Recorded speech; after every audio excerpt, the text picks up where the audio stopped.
Сегодня запустили вторую нитку энергомоста из Кубани. Это 200 мегаватт. Российские чиновники говорят, с подключением второй нитки полуостров обеспечен энергией на 90%. С учетом собственной генерации полуостров имеет 1000 мегаватт. В связи с этим глава российской администрации Крыма Сергей Аксенов дал разрешение государственным предприятиям возобновить работу. Обещал запустить лифты, уменьшить отключения в домах и включить уличные фонари. Однако режим чрезвычайной ситуации сохранен.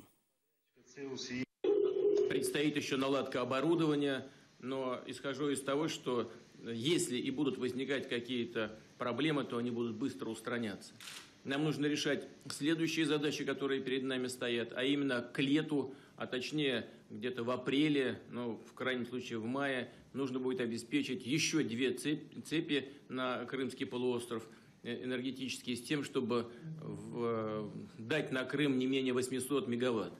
Это закроет вообще все потребности Крыма. Ну и, как мы с вами говорили уже в Симферополе, нужно, безусловно, заниматься, не снижая темпов, строительством собственной генерации в Крыму, с тем, чтобы не только обеспечить сегодняшних действующих потребителей и комбыт, граждан, и предприятия Крыма, но и с тем, чтобы создать заделы на будущее, заделы для будущего развития экономики полуострова.